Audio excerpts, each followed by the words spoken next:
오늘 우리에게 주시는 말씀은 스가랴서 12장 말씀입니다. 1절로 14절까지 말씀. 스가랴 12장 1절로 14절까지 교독하겠습니다. 이스라엘에 관한 여호와의 경고의 말씀이라. 여호와 곧 하늘을 펴시며 땅에 터를 세우시며 사람 안에 심령을 지으신 이가 이르시되 보라, 내가 예루살렘으로 사는 모든 민족에게 취하게 하는 잠이 되게 할 것이라. 예루살렘이 애워싸일 때 유다까지 이르리라. 그날에는 내가 예루살렘을 모든 민족에게 무거운 돌이 되게 하리니 그것을 드는 모든 자는 크게 상할 것이라. 천하 만국이 그것을 치려고 모이리라. 여호와가 말하노라. 그날에 내가 모든 말을 쳐서 놀라게 하며 그 탄자를 쳐서 미치게 하되 유다 족속은 내가 돌보고 모든 민족의 말을 쳐서 힘을 벌게 하리니. 유다의 우두머리들이 마음속에 이르기를 예루살렘 주민이 그들의 하나님 만군의 여호와로 말미암아 힘을 얻었다 할지라. 그날에 내가 유다 지도자들을 나무 가운데 걸어가게 하며 복식한 사이에 걸어가게 하리니 그들이 그 좌우에 모든 민족들을 불살릴 것이요 예루살렘 사람들은 혹시 뒷부분이 잘렸습니까? 예루살렘 사람들은 다시 그 본 곳 예루살렘에 살게 되리라. 여호와가 먼저 유다 장막을 구하리니 이는 다윗의 집의 영광과 예루살렘 주민의 영광이 유다보다 더하지 못하게 하려 함이니라.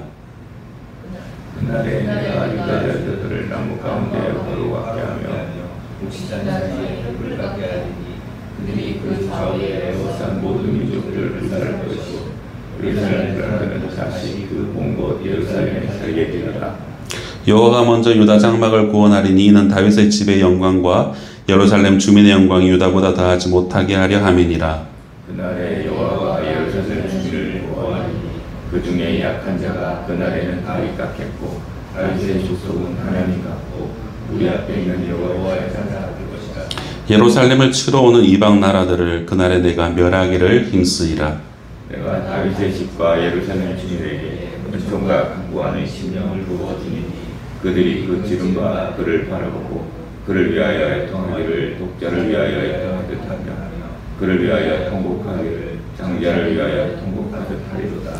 그날에 예루살렘에 큰 애통이 있으리니 무깃도 골짜기 하다들 인몬에 있던 애통과 같을 것이라. 온 땅 각 족속이 따로 애통하되 다윗의 족속이 따로 하고 그들의 아내들이 따로 하며 나단의 족속이 따로 하고 그들의 아내들이 따로 하며 레위의 족속들이 따로 하고 그들의 아내들이 따로 하며 시므이 족속이 따로 하고 그들의 아내들이 따로 하며 모든 남은 족속도 각기 따로 하고 그들의 아내들이 따로 하리라. 아멘. 구약의 소선지서들 중에서 이 스가랴서는 가장 많은 분량을 가지고 있는 그런 책이면서 또 동시에 가장 어렵게 해석이 되어지는 책이기도 합니다. 왜냐하면 신약의 요한계시록처럼 여러 가지 종말론적인 환상들이 시리즈로 나오고 또 여러 가지 은유적인 표현들이 많이 등장하고 있기 때문이죠. 오늘 본문 스가랴 12장은 이제 이 스가랴 막바지를 달려가면서 이제 그날에라는 표현을 7번이나 반복해서 사용합니다. 이 그날은 하나님께서 이루시는 새 하늘과 새 창조의 회복의 날을 의미합니다. 1절 말씀을 보시면 이스라엘에 관한 여호와의 경고의 말씀이라. 여호와 곧 하늘을 펴시며 땅에 터를 세우시며 사람 안에 심령을 지으시니가 이르시되 라고 말씀으로 시작합니다. 이스라엘에 관한 여호와의 경고의 말씀으로 시작하죠. 여기서 이스라엘은 북왕국 이스라엘을 뜻하는 것이 아니라 이 포로 생활을 끝내고 이제 예루살렘으로 돌아온 그 이후에 새롭게 만들어진 이스라엘 사회 전체를 말하고 있는 것입니다. 또한 여호와의 경고의 말씀이라고 할 때 이 경고라는 단어는 히브리어 마사라는 단어를 사용하는데 이는 부담 혹은 짐이라는 그런 뜻으로 해석할 수가 있습니다. 즉 하나님의 말씀은 그 말씀을 듣는 자들에게 부담으로 또 혹은 짊어지고 가야 할 그런 짐으로 그렇게 다가오기도 하는 것이죠. 그런 의미에서 예수님께서는 마태복음 11장 28절에서 이렇게 말씀하십니다. 수고하고 무거운 짐진 자들아 다 내게로 오라 내가 너희를 쉬게 하리라. 하나님의 말씀을 들을 때에 듣는 자로 하여금 짐을 지게 하는 그런 비범함이 있지만 동시에 그 짐을 벗기우는 것도 오직 말씀 대신 예수 그리스도께 있다라는 것을 우리에게 알려주고 있는 것입니다. 스가랴 선지자는 또한 1절에서 하늘과 땅을 창조하신 하나님이 우리 안에 심령을 지으셨다라고 증거합니다. 인간은 눈에 보이는 육체와 보이지 않는 이 심령을 가지고 있는 존재입니다. 그러나 눈에 보이는 우리의 이 육체가 우리의 심령을 끌어가는 것이 아니라 눈에 보이지 않는 우리의 심령이 우리의 육체를 이끌어가는 것이죠. 그러므로 하나님이 우리의 심령을 지으셨다라는 이 표현은 사람을 하나님이 주권 가운데 이끌어 가신다라는 것을 말해줍니다. 그리고 이어지는 2절에서 9절까지는 이 모든 민족들을 하나님의 역사 가운데 이끌어 가신다라는 것을 보여주고 계시죠. 역사의 주관자이신 하나님께서 예루살렘을 침략한 여러 나라들에 대해서 더 이상은 관망하지 않고 심판을 이행하시겠다라는 말씀입니다. 예루살렘이라는 이 도성이 이 침략자들이 보기에는 이전 솔로몬의 영광에 미치지도 못한다고 여겨질 아주 작고 미약한 그런 수준의 성이었고, 또 현재는 성벽조차도 없는 상황이니 쉽게 정복할 수 있는 도성처럼 여겨지지만 하나님이 돌보시기에 이 예루살렘은 결코 무너지지 않는다라는 것입니다. 이것은 교회와 세상과의 관계를 비유적으로 보여주고 있는 것입니다. 세상 속에 있지만 우리는 세상 가운데 속하지 않는 이 교회라는 것과, 그리고 우리 그리스도인이라는 것은 세상과 비교하여서 볼 때에는 항상 우리는 약할 수밖에 없습니다. 교회와 세상과의 싸움에서 얼핏 봤을 때에 교회는 항상 지는 것처럼 보여집니다. 그러나 교회는 결국 승리합니다. 왜냐하면 교회의 주인은 하나님이시기 때문입니다. 스가랴 4장 6절의 말씀처럼 이는 힘으로 되지 아니하며 능력으로 되지 아니하고 오직 나의 영으로 되느니라 라고 말씀하신 하나님의 이 말씀처럼 교회는 하나님의 영이 역사하고 있기 때문입니다. 그럼에도 불구하고 오늘날 많은 교회들은 물량주의나 힘의 논리, 경제 논리와 같은 세상의 방법을 우선시할 때가 많습니다. 그렇게 하여서 오히려 교회의 영광을 잃어버려 가고 있는 모습을 우리는 많은 매체를 통해서 보게 될 때가 많습니다. 화려한 건물과 수많은 교인과 헌금 뒤에는 세상으로부터 비난과 조롱을 듣는 그런 시대를 우리가 살아가고 있다라는 것이죠. 이것은 교회가 교회답지 못하고 목사가 목사답지 못하고 교인이 교인답지 못하기 때문에 오히려 세상으로부터 손가락질을 당하고 있는 것이 아닌가 싶습니다. 이것은 누구를 비난하고 탓해야 될 문제가 아니라 하나님 안에서 우리 각자가 각 지교회와 각 목사와 모든 성도가 스스로 조명해야 될 문제일 것입니다. 사도 바울은 에베소서 6장 12절에서 이렇게 말씀하죠.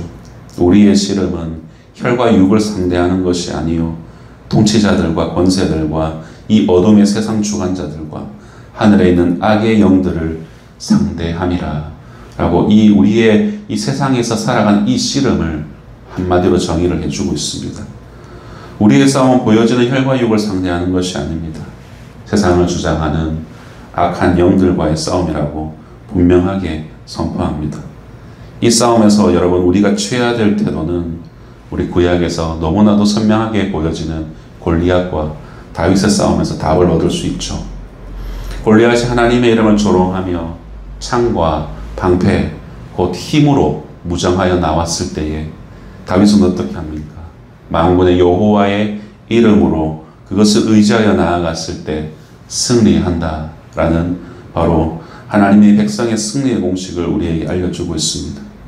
하나님이 이 세상과 하나님 백성의 주관자이시기 때문에 하나님이 친히 우리를 대신해서 싸워주신다라는 것을 보여주는 표본과 같은 싸움, 그것이 바로 골리앗과 다윗의 싸움입니다. 그러기에 오늘 보면 스가랴 12장 9절은 이렇게 말씀합니다.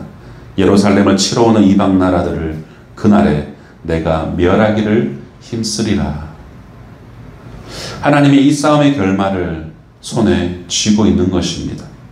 하나님이 멸하시려고 힘을 쓰시면 여러분 세상은 멸망할 수밖에 없는 것이죠.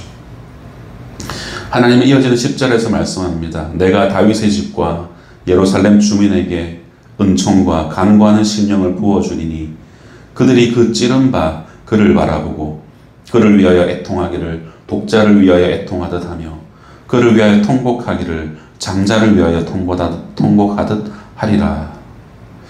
하나님이 정하신 날에 심판을 이행하시는 순간에도 하나님은 그의 백성에게 은총을 부어주시고 간구하는 심령을 주시는 분이라고 말씀합니다. 하나님이 우리의 심령을 지으셨다라고 1절에서 말씀하신 이후에 간구하는 심령 또한 하나님이 주시는 것도 당연한 거겠죠. 심령의 주인이 하나님이시기 때문입니다. 성도 여러분, 하나님이 주시는 이 은총이라는 것은 받을 만한 자격이 전혀 없는 사람에게 베풀어 주시는 사랑, 그것이 바로 하나님이 베푸시는 은총입니다. 여러분, 받을 만한 자격이 있는 사람에게 주는 것은 은총이 아니라 보상이나 대가이겠죠. 하나님과 이스라엘 백성과의 깨어진 관계를 회복시키기 위해서 주도권을 하나님은 가지고 계십니다. 하나님이 이스라엘 백성을 포로 상태에서 벗어나 예루살렘으로 돌아오게 하시고 하나님과 이스라엘 백성들의 깨어진 관계를 회복시키기 위해서 은총을 베풀어 주시고 또한 그뿐만이 아니라 간구하는 심령 또한 먼저 부어주셔서 애통하고 회개하게 하신다라는 겁니다. 하나님이 주도적으로 그렇게 하시겠다라고 약속하고 있는 것이죠. 그렇기 때문에 혹시라도 우리가 하나님과의 깨어진 관계 속에 있다면 하나님께서는 우리에게도 동일하게 은총과 간구하는 심령을 불어넣어 주실 것입니다. 그래서 죄를 슬퍼하게 하시고 돌이키게 하시는 것이겠죠. 바로 여기에 하나님의 놀라운 신비가 깃들어져 있습니다. 하나님께서는 우리를 로봇 같은 존재로 만드시지 않으셨습니다. 우리에게 자유의지를 주셨습니다. 이 자유의지는 하나님 사랑의 극치를 보여주는 것이죠. 이 놀라운 하나님의 주권과 우리 인간의 자유의지가 조화롭게 사용되어져서 하나님의 역사하신 이 놀라운 섭리, 이것은 인간의 이성이나 논리로 제대로 설명할 수 없는 하나님의 신비의 영역으로 남겨놓아야 할 것입니다. 이 신비의 영역이라 함은 하나님을 갈망하는 자들이 경험할 수 있는 그러한 영역입니다. 하나님을 모르는 자들은 결코 알 수가 없는 영역이죠. 어떤 밖으로 드러나는 어떤 신비로운 체험을 말하는 것이 아니라 이해되지 않는 상황을 믿음으로 수납할 수 있는 것, 여러분 이것이 바로 하나님의 신비입니다. 지금 당장은 내가 당면한 이 상황이 이해되지 않지만 돌아보니 은혜 아닌 것이 없고 모든 것이 다 하나님의 은혜였음을 고백하는 믿음, 그것이 바로 하나님의 신비입니다. 또한 이 10절의 말씀은 이스라엘 백성들이 찔림을 당한 자로 인하여서 애통하며 슬퍼할 것이다 라고 예언하고 있는데, 여기서 찔림을 당한 자는 바로 이사야서 53장에 고난받는 종, 바로 예수 그리스도를 생각하게 합니다. 이스라엘 백성들이 독자와 장자를 잃어버린 것처럼 애통하게 될 것이다 라는 것은, 이 예언은 궁극적으로 하나님의 독생자 우리 구주 예수 그리스도께서 당하게 될 그 고난을 떠올리게 되고, 그 대속의 죽음 앞에서 그 희생이 나를 위한 십자가 희생임을 깨달아 눈물로 회개하여 돌이킬 것을 예언하고 있는 것입니다. 당신이 스다가라 시대에 그 회복의 의미만이 아니라 보편적인 궁극적인 바로 성도들의 교회의 온전한 회복과 돌이킴을 말해주고 있는 것입니다. 왕관의 보석 같은 사랑하는 성도 여러분, 말씀을 정리하겠습니다. 하나님은 우리의 심령을 지으셨고 간구하는 심령에 은총을 베푸시는 분이십니다. 스가랴 시대의 백성들의 애통함과 그로 인해 돌이키는 이 회개의 역사, 그리고 우리 구주 예수 그리스도를 믿을 때 경험하게 되는 진정한 회개의 역사도 하나님의 무조건적인 은총과 간구하는 심령 없이는 불가능하다는 것을 본문은 우리에게 시사해주고 있습니다. 그러므로 이 스가랴서의 커다란 주제는 하나님의 은혜와 용서라고 볼 수가 있겠죠. 우리 교회 주일학교에서 앙송하는 마태복음 5장의 이 산상수훈의 말씀에서처럼 5장 4절에 보면 애통하는 자는 복이 있나니 그들이 위로를 받을 것이요 라는 이 주님의 말씀처럼 우리는 오늘도 비록 허물과 연약함이 가득하지만 그럼에도 불구하고 우리에게 은총과 또한 용서를 베풀어 주시는 하나님의 사랑을 경험하시기를 소망합니다. 부디 그 베푸신 은총에 대해서 감사할 수 있는 하루가 되시기를 주님의 이름으로 축원드립니다. 기도하겠습니다.